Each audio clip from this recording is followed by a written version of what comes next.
Mes collègues, salam alaikum, j'espère que vous allez bien, vous, la petite famille, les parents surtout, un bon confinement et surtout donc un bon retour au travail, que Dieu vous protège de cette pandémie. Très bien, donc dans la suite des démonstrations des logiciels qu'on utilise souvent pour produire des vidéos éducatives et pédagogiques, aujourd'hui donc je vais essayer de vous montrer le logiciel Camtasia comme étant un logiciel de capture d'écran souvent utilisé avec PowerPoint. Pour faire cela, on a besoin d'une table, d'une chaise et d'un PC bien sûr. Vous devez installer Camtasia. Si c'est déjà fait, c'est très bien. Si sinon, vous n'avez qu'à voir vos emails et vous allez trouver donc un lien pour télécharger Camtasia et l'installer. Et si vous avez des problèmes, donc vous pouvez me contacter. Et bien sûr, il vous faut un formateur. Voilà. Donc je vois que tout est là. Easy. Laser. Donc vous lancez Camtasia. Une icône sur le bureau est créée donc lors de l'installation. Sinon, vous passez par vos applications, vous cherchez Camtasia 2019. En fait, il y a deux utilitaires. Donc, Camtasia 2019 justement pour le montage et Camtasia Recorder 2019 qui est utilisé pour la capture d'écran qui est souvent utilisé avec PowerPoint. Vous lancez Camtasia 2019. Vous devez donc recevoir l'écran d'accueil de Camtasia constitué d'une fenêtre d'aperçu. Donc, le chutier qui contient vos vidéos brutes. Et la partie principale, la timeline qui contient donc vos pistes à modifier, donc les vidéos à modifier.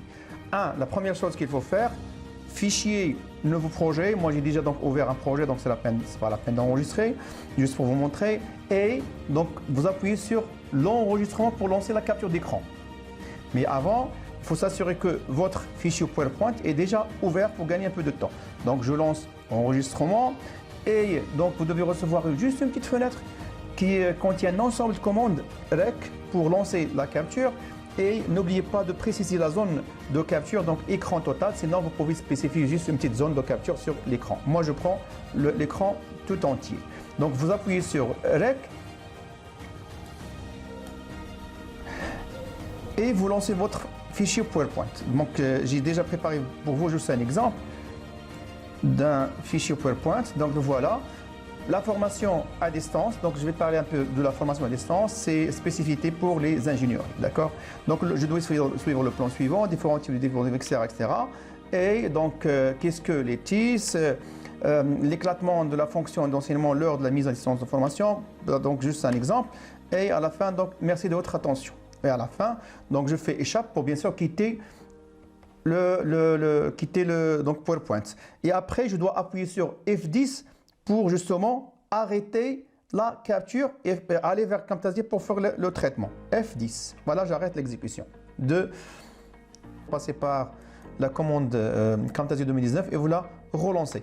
Dans la fenêtre de capture, donc vous trouvez donc votre capture vidéo dans le chutier et l'aperçu. Et Camtasia a déjà déplacé donc votre capture dans la piste 1 par défaut. Maintenant, vous avez des éléments très importants à connaître. Curseur pour faire le déplacement et voir ce que vous avez capturé pour faire des modifications. Donc le curseur est constitué d'un marqueur de début de la sélection et de fin de sélection.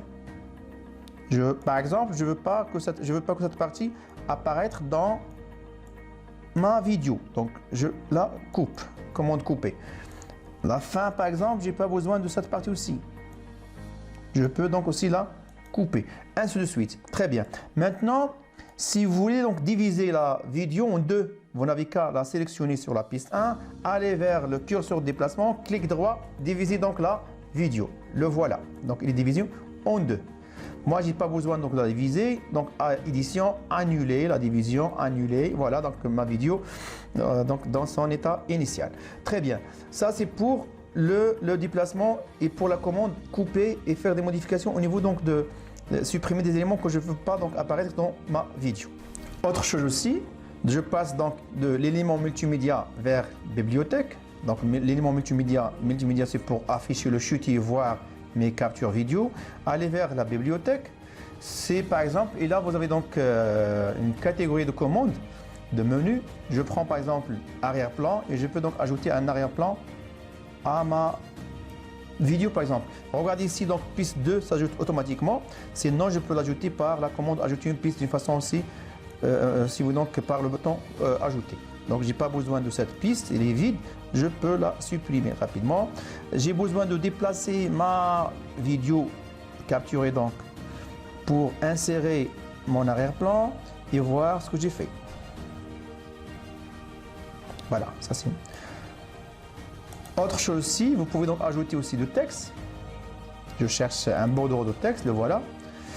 Pour le voir l'aperçu avant de ton intégration dans ma vidéo, vous n'avez qu'à double-cliquer. Voir l'aperçu, c'est très bien. Je le garde et je n'ai qu'à le déplacer aussi au début. Je peux sélectionner les deux pour faire donc sélectionner le premier, contrôle et le deuxième et je le déplace. Je déplace les deux. Voilà.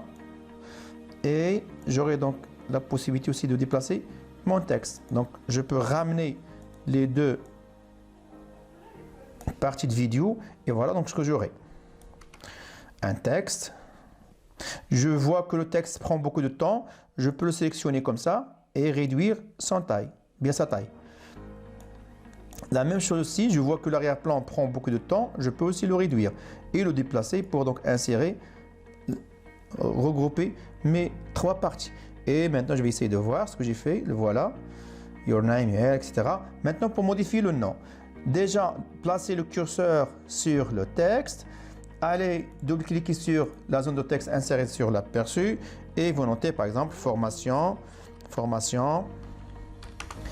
Allez-y donc à distance. Animé par monsieur Adel Draoui. Voilà. Majuscule. Très bien. Ça, c'est pour la catégorie bordereau de titre. Voilà. Ainsi de suite, vous aurez donc le temps pour voir le reste des commandes. C'est très simple, c'est très intéressant.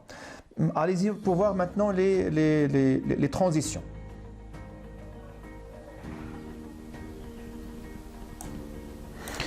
Pour les transitions, donc il y a un ensemble de transitions donc à ce niveau. Donc je peux choisir une. La transition, c'est une animation que je peux intercaler entre deux parties d'une vidéo.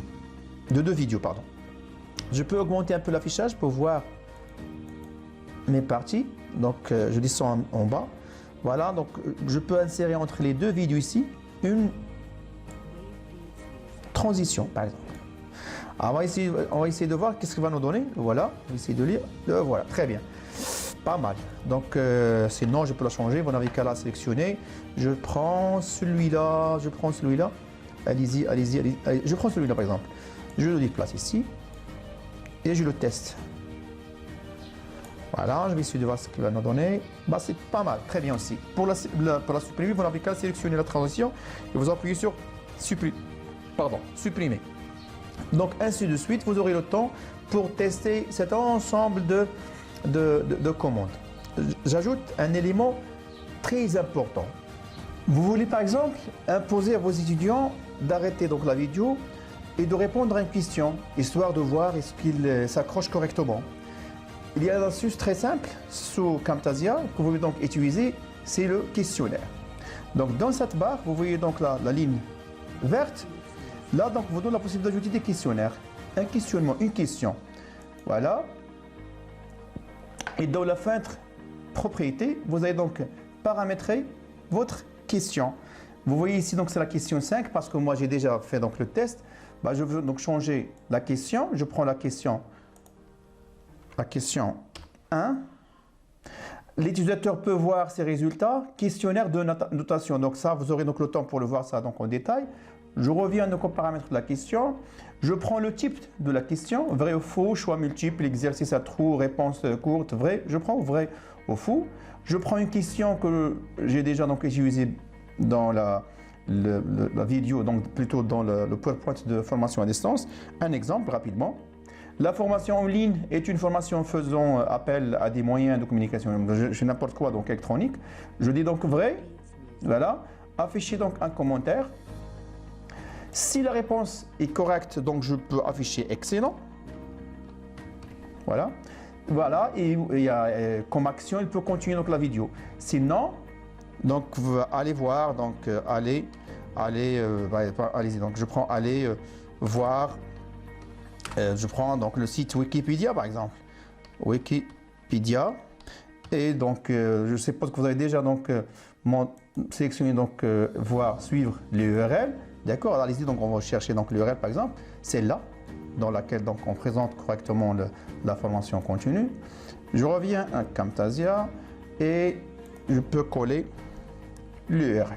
D'accord, voilà. Je peux déjà voir donc l'aperçu donc à ce niveau pour voir donc au niveau de lorsque je vais donc rebobiner de mon film, on va voir donc qu'est-ce qu'il va nous donner comme résultat. Voilà. Si je prends par exemple faux, envoyer donc la réponse est fausse dans ce cas, bien sûr, et il sera donc obligé pour continuer la vidéo, donc il sera dirigé vers donc un petit cours qui doit lire donc sur la formation en ligne. Après donc je ferme et je ferme tout ça. Voilà. Voilà, donc c'est une astuce très simple sur les questionnaires et vous pouvez donc l'ajouter à n'importe quel point que vous jugez vous-même intéressant d'arrêter donc la vidéo pour faire donc une question à vos étudiants. Bien. Et après, donc à la fin, il y a beaucoup de fonctionnalités, donc vous aurez le temps pour justement découvrir ce logiciel. Il est très simple. Avant de terminer ça, n'oubliez pas, chose que j'ai pas fait donc au début, c'est d'enregistrer votre travail avec le format Camtasia. Comme ça, vous gardez le fichier en cas de modification avant de le rendre fichier vidéo. Enregistrer, voilà, j'ai déjà fait l'enregistrement. Pour faire l'enregistrement, je vous conseille de créer donc un dossier. Si je prends par exemple le bureau, allez-y, à ce niveau, voilà, à ce niveau, donc je peux créer un nouveau dossier où je peux donc le nommer formation. Voilà, et voilà, je peux regrouper l'ensemble parce que Camtasia n'enregistre pas seulement donc un seul fichier, mais tout un package est utilisé pour justement l'intégrer dans un site. Donc il y a un ensemble de fichiers qui sont enregistrés. C'est pour cela que c'est mieux de créer un dossier et l'enregistrer. Donc enregistrer l'ensemble dans ce dossier. Enregistrer. Voilà. Autre chose aussi, avant de faire le partage, et pour justement faire le partage avec une taille raisonnable, que vous pouvez donc le diffuser sur le YouTube par exemple, allez à l'édition pour faire des préférences au niveau de la taille, surtout au niveau de la résolution. Voir projet et par défaut il vous donne 1080 pixels. En fait ça c'est la taille de la hauteur, c'est 1080p x 1920p donc pixels, c'est la résolution, disons donc c'est la résolution maximale, c'est le Full HD. Je vous conseille de le diminuer vers donc 640 pixels donc pour les réseaux sociaux, sinon aller vers 720 et vous aurez donc 720 en hauteur, 720 pixels et 1280 pixels et vous aurez donc une taille plus ou moins donc raisonnable. Et après ce réglage, j'accepte. Et la dernière chose que vous devez faire justement à la fin, bien sûr vous devez enregistrer à la fin pour garder votre fichier donc brut et à la fin vous devez partager. Partager directement vers YouTube, vers d'autres applications, directement vers Google Drive. Moi, je le partage sur mon fichier, donc mon ordinateur local. Je lui donne donc un nom. Autre chose très importante, si vous avez inséré des questionnaires, donc le type de format MP4, si je prends par exemple format MP4 uniquement, allez-y, vous allez voir. Suivant. Vous aurez donc cette erreur parce qu'on a des questions intégrées dans notre vidéo. Donc, elle ne va pas accepter ce format, donc précédent, pardon. Voilà, je prends le format MP4 Smart Player jusqu'à 480 pixels. Je prends celui-là, MP4 avec Smart Player jusqu'à 720 pixels. Si vous n'avez pas de questions, juste une vidéo, vous prenez la taille la plus simple, c'est celle-là. Uniquement 720 pixels et non le Smart Player. Donc moi j'ai pris le questionnaire, je prends le Smart Player et je prends donc suivant. Vous soit envoyez les résultats, on aura donc le temps pour expliquer après donc c'est quoi le modèle justement ou bien la norme SCORM. Envoyez les résultats du questionnaire par email. Vous pouvez donc recevoir les questions et donc à ce niveau, vous donc mentionnez votre email. Sinon, si vous donc vous voulez pas que donc le YouTube donc vous renvoie les questions à votre email, vous décochez ce choix. Terminé, et je donne donc un nom à mon fichier. Et là, n'oubliez pas bien sûr de choisir bien sûr le chemin dans lequel il y aura donc ce fichier. Terminé. Et après donc ça va donc prendre un peu de temps justement pour tout dépend bien sûr du temps de votre vidéo. Votre vidéo ne doit pas dépasser 26 minutes, donc la norme c'est 20 minutes, c'est largement suffisante. Pour la taille, pour la diffusion donc au niveau de YouTube, et aussi donc 20 minutes de concentration sur donc une vidéo, c'est bien.